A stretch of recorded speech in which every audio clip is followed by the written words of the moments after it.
After 7 long months, we finally get to watch our team play another team, and we don't even look like a real football team. I say team a lot, but you get what I'm saying. So our first preseason game, yes, it was bad. I'm not gonna sugarcoat it, but after rewatching it on film a couple times, I'm not necessarily like just oh my gosh, tank the season. Now, yes, there were a lot of funny things about the game the other day, but I will also say like this was a team that we played that was under year 4 of the same systems, and also they are just a way better constructed team. Like I think the Broncos is like the standard we should be trying to follow because their twos and threes could either start or be viable backups on this team that we currently have. So when you have a team that can go 3 deep and there's a lot of continuity on both sides of the ball, you're gonna get outcomes like you did last time or the last game we just played. So that's the standard. We're clearly not close to it, and hopefully we can get to it at least sometime soon. But I want to talk about the defense in this video because once again, it's just a lot to look at. All right, and it's not necessarily all bad. It's some good, but I'm just pulling out some plays that I really like to break down with y'all. So let's go and get into the video. All right, so this is the first play I do want to look at. This is the very first play of the game where it was a completion that Mike Hughes gave up, and it was just simply like a comeback route. Then you also had a crossing route by Cortland Sutton, and it was off of a hard play action fake. Okay. Now, defensively, we were in cover 3, so you're going to have your 3 deep zones, all right? But since it's an I formation and you have 2 guys on this side, they're just going to go ahead and man it right here. So there's only really 2/3 right here because this outside third right here is typically AJ. But since there's only one receiver, we're just going to play that like it's man-to-man, okay? You're going to have Sidney Brown being the curl flat defender right here. You got your 2 hook curls in the middle. And then you have Samson Ebukam being the other curl flat defender right there, okay? So in theory, he could have offered underneath help, but you also had the tight end blocking right here, okay? You got the tight end blocking, and then you had a receiver out of the backfield, so he had to go grab that. He's what we call a grab me player, so anything to the flat, that's what he was going to take.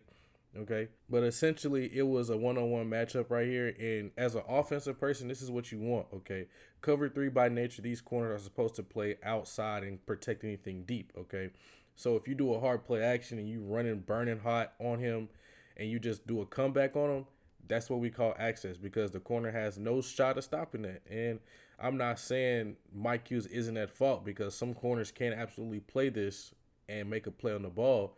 But what I'm saying is, as an offense, this is what we want to generate. We want to get that one-on-one where a corner's turning and running, and we just stop underneath him and get an easy completion, okay?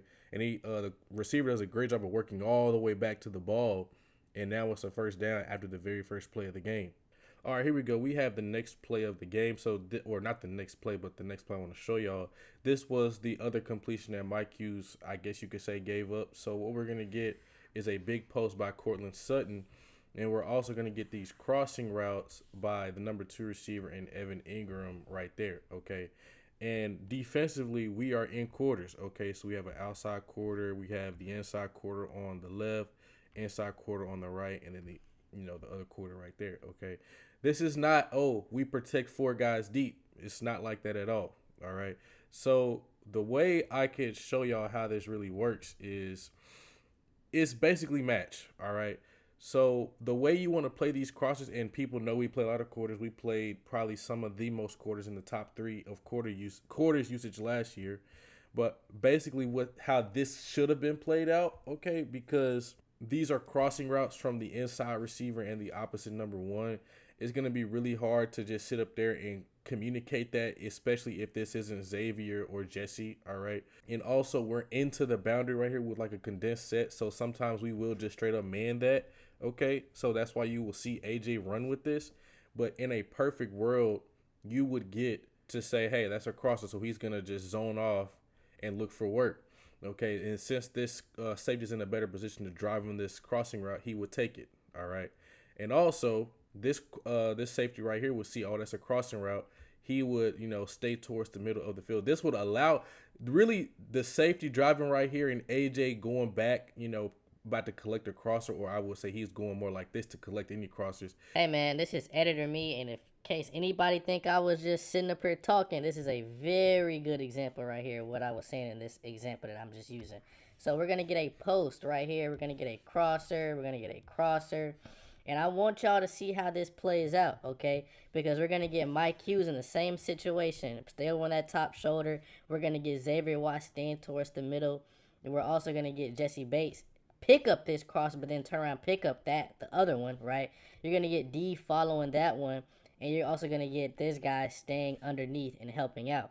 Okay, so if we just watch this play, okay, I'm gonna show you like it's hard, but it's completely possible to play this kind of defense where you're passing off all these crossers, but still able to stay in good leverage on this big post route. Okay, look at that.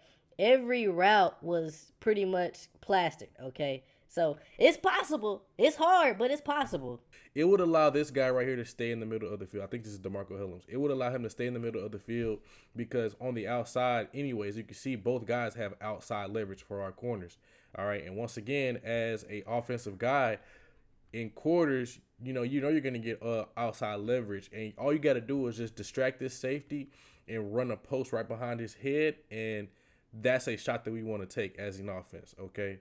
But just to really reiterate it and how this should have been or could have been played if it was a perfect world with these guys communicating like on a string, because this play right here, it requires perfect communication to stop, which if you have to force the defense to be perfect, you're doing something good as an offense, okay? Because yes, in theory, there is a rule or a check to pick this up and collect every single route, but at what level can your players execute these plays perfectly? All right. And so again, it's simply just AJ communicating with this safety. Hey, that's a crosser. So he's going to work back to the middle of the field to collect anything crossing. All right. We're going to get this safety driving on this crossing route. You're going to see DeMarco Helms. He's going to, yell out crosser, and he's going to get to the middle of the field. Okay. And also this would allow, once again, AJ to collect this crosser because he's working across. Okay. There has to be perfect communication between these two to pass these off. So he would work to the middle of the field. Mike Hughes can stay on the top shoulder of this post route. And now you just got to rely on the underneath defenders right here to get in the windows of these passing lanes, okay? But that's not what happens. So what ends up happening is it's some miscommunication right here, okay? You're going to get AJ following this long crossing route, and you're going to get both of these guys trying to pick up this crossing route, and at the last second, he tries to come off and get Evan Ingram. Now both of these guys are going with Evan Ingram, and now 13 is wide open, okay? So it's just crazy. This could have been a walk-in touchdown right here, all right? But also, I want to show this because I didn't even catch this in real time. All right. Mike Hughes is doing a good job of staying on his top shoulder. Okay. But if we just watch this, all right, we watch what Cortland Sutton does. That is a push off. Now, I'm not sitting up here saying, oh my gosh, like, where's the flag? But like, well, I'm not sitting up here saying, okay, Mike, you're trash for this. But like, bro, it's a clear push off. I don't know what he was seeing. I don't know. I really don't know what he was seeing. Like, come on, ref. You got to give that OPI to Cortland Sutton because he clearly pushed off. Okay, but at the end of the day, it's still a completion allowed, and they're down on the one. They score one play later. Okay, so unfortunate that the push off didn't get called, but it is what it is at this point. All right, so here's the next play I want to look at. This is a very good play by the defense right here. Okay, so what we're going to get from the offense is a counter run. Okay, and we're in this 5-man spacing, so it's going to be blocked a little differently. Okay, we're going to get a double team right here on Brandon Dorless, and they're going to have to double team to Christian Harris. All right, then you're going to get, another, down blocks right here. And you're going to get a guy stepping down right there to get this guy. All right, we're gonna get a pull by this guard right here. Then you're gonna get the lead block by the fullback out on the perimeter. Okay, but defensively we play this very well. Okay, and also I should say that this would be a let me just redo it perfectly. Okay, this would actually be a wrap for Azeez Ojulari, and then you're gonna get counter step, and you're gonna go get Kendall Daniels. Okay, and then you're going to get the running back just going, okay? But I want to show you how we play this because we are a spill and kill team. So if you don't know what a spill and kill is is pretty much like this. All right, let's get out. Let's do this. All right, so let's say we got this first kick out block right here. Instead of Azeez Ojulari just sitting up there taking the block head on, he's gonna like get this shoulder right here, and he's gonna try to get it on the inside shoulder of this blocker, which is gonna force this guy to log him, or AKA just get him to turn in, if that makes sense. And then you're going to just force this run to keep going out. So now he has to go out a little bit wider. Now he has to go out a little bit wider. So let's just see it in full speed, because I really do like, or not full speed, but let's just break it down step by step, okay? So here it is right here. You get this guy stepping down. You're going to get this guy pulling around. You're going to get these down blocks across the board, okay? And you see you're going to get the counter footstep or counter footwork by the running back and the fullback. Okay, and let's watch Azeez Ojulari first, because he's the point of contact right here. All right, you see he's going to take that right shoulder and go right into the inside shoulder of this guard, which is going to force him to log him, which means just turn him out, and now we have to get the lead blocker going over a top. All right, so now we have successfully spilled this run. Now, you would like Brandon Doyle to not get his ass kicked right here, but this is a double team. He is under 300 pounds. You don't, you feel me? It's not much he can do. He's a smaller guy, okay? But anyways, you're going to get the spill by Azeez Ojulari, and you're going to get our linebackers playing perfectly on the string. So now the fullback, Prentice, he has to go get Kendall Davis, because he's the first guy to block, all right? But remember, these guys right here are supposed to be blocking Christian Harris. So you could also say Brandon Doyle does a good job of absorbing this double team. However, he's getting pushed back, but he's keeping that linebacker free, okay? We're going to get the spill. We're going to get both linebackers filling, and we're also going to get Mike Hughes doing a very good job recognizing, hey, this tight end is down blocking. I got to fill right now. Okay, he does that. So now we have 3 guys for 1 blocker. Well, we have really 3 for 2. So we got a blocker and a ball carrier, and we have 3 defenders pretty much vicing him. Okay, that means you're going to be funneling the ball carrier into each other. All right, so Kendall Daniels takes on the lead blocker. Now you have a vice situation right here. Mike Hughes is ready. Christian Harris is ready. And they go make a play on the ball, and it's a no gain. That's how you play counter. That is perfect. So this is the next play right here. I didn't get to see this one live, but this is one of my favorite concepts to run, in like a 2-minute situation. It's called hitch seam. So you're going to, I think it might be 4 verticals now I think about it, because you're going to get this guy right here on the bottom of the screen. He's going to run like a curl route, okay? Usually in this situation, if you get a corner playing too high or too high, you would just, be a regular curl route. But if it's just like regular alignment, he just keep going. You're going to get these bender routes by the inside receivers, okay? And if it's middle field open, which is that's what it is. If it's too high look, which means, okay, the middle of the field is open right here, right?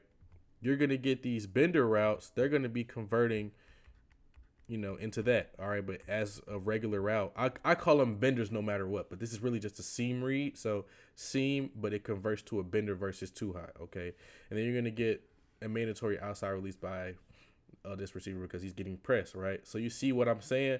Clark Phillips is all the way off. He's going to run a curl. You get a pressed up CJ Henderson. He's going to just run the fade. Okay. And we're in quarters right here. Okay. At least that's what it looks like. So once again, we're going to get our 4 deep guys. All right. Clark, I think that's Sidney Brown, DeMarco Helms, and you're going to get C.J. Henderson, all right? And then the underneath guys, you got Harold Perkins, Kendall Daniels, and Darnay Holmes, all right? And we typically overlap with these flat defenders, okay, which means instead of collisioning, right, you're going to get a collision and carry.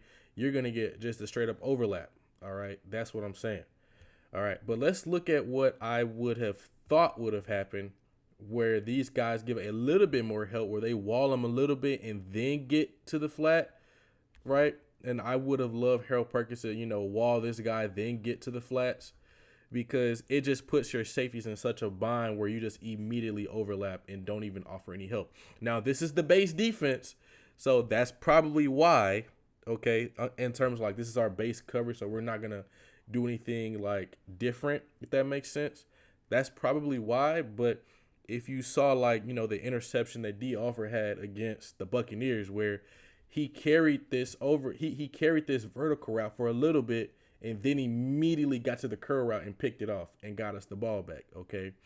So that's what I think that we actually coach. But in terms of base coverage, you're going to see what I'm talking about, how these guys just let the over or the number 2 receivers just go.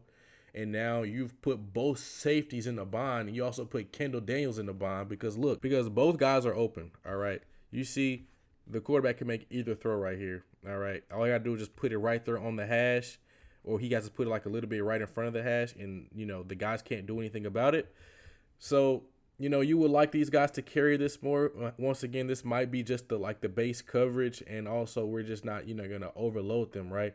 Kevin Stefanski said they're going to have just a regular, set of plays. They're not going to do anything specific, okay, which is fine. But hopefully we get a little bit more carry from these overhangs here come to the season. All right, here's another explosive play by the Denver Broncos. It's another play action pass, okay? You're going to get a 3-by-1 set, okay? So you're going to get a on the ball tight end. He's going to be off. It's like the East formation in a sense, and you're going to get the lone receiver right there off the ball, okay? Then conceptually, we're going to get a crossing route by this receiver, and then you're going to get a pylon route by this receiver, all right? It's essentially flood, okay? Or sail, whatever you want to call it, because you get a deep intermediate. You're probably going to get some kind of flat control right here too, okay? But also coverage-wise, we are going to be in cover 3. So we're going to get this safety spinning down to the flat. This is typically man coverage because he's by himself, okay? You're going to get the middle field safety in DeMarco Hellum, so he's just simply playing the middle of the field. And also, you're going to get Clark, and typically we run cover through like it's 3 match. So this receiver declared vertical, so now Clark is following him. Okay, maybe it's man, maybe it's cover 3. I would like to say it's cover 3. Hold on, let me see something real quick. It might be actually. I think it's man. Now that I think about it, no, it's cover 3 because these two guys are zone dropping. Okay, I had to just rationale that. Okay, but this is actually just a 3-3 fire zone. So we're gonna get these guys going down, being the seam to flat. You're gonna get the middle hook. You're gonna get the other seam to flat.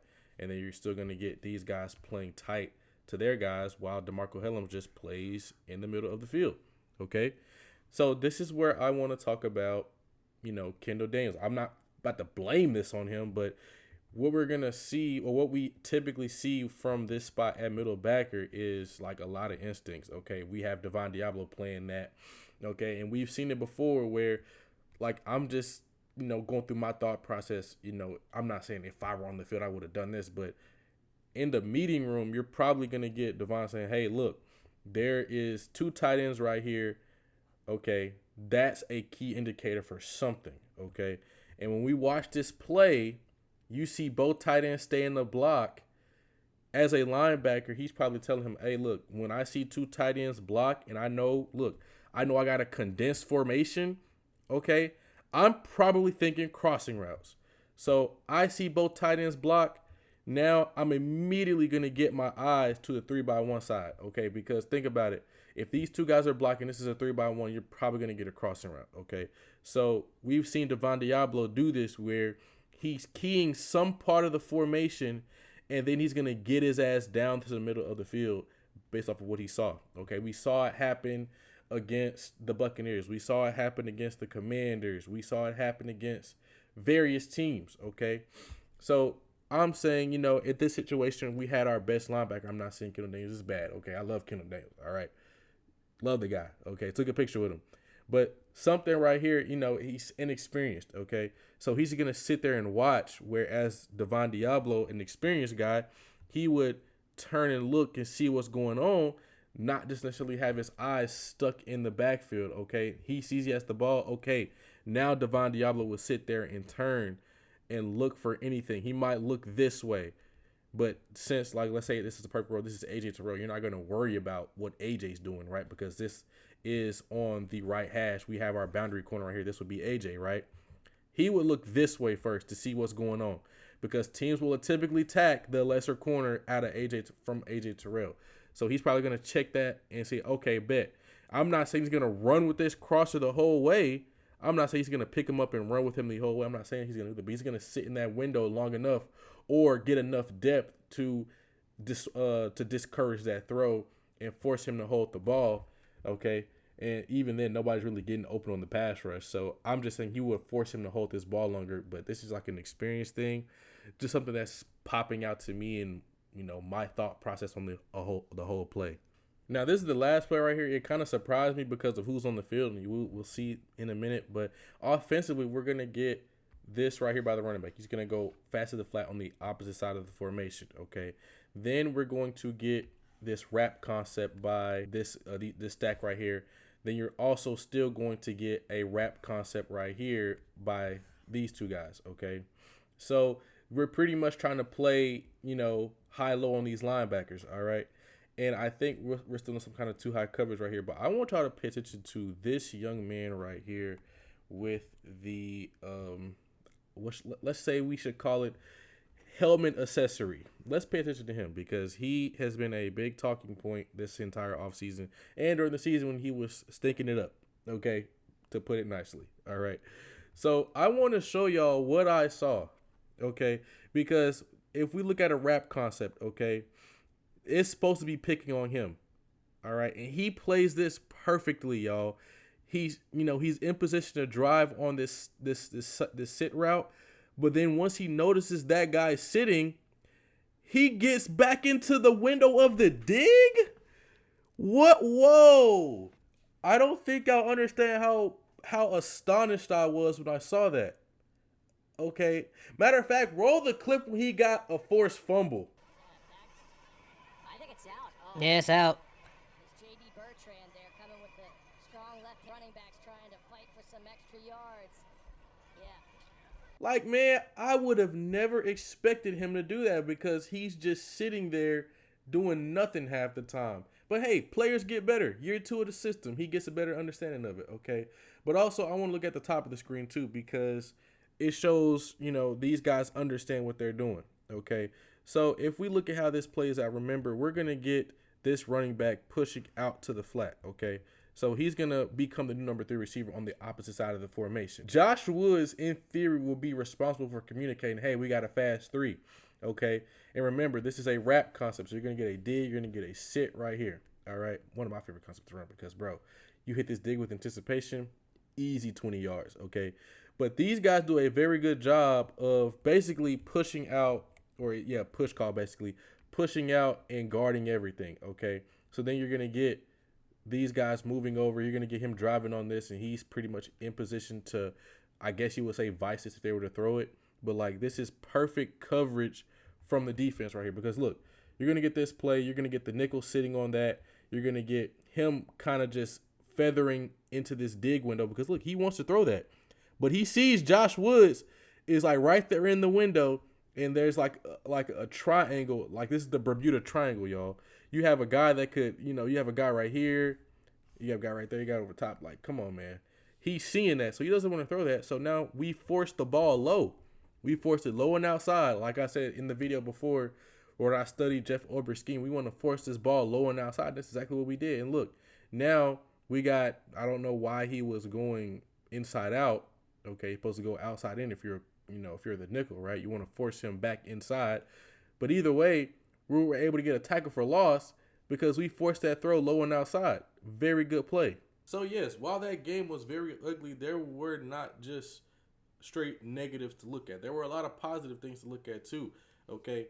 And I think this week I'm going to go through and do, like, individual videos on, you know, who I want to, basically. I know Kendall Days is going to be first.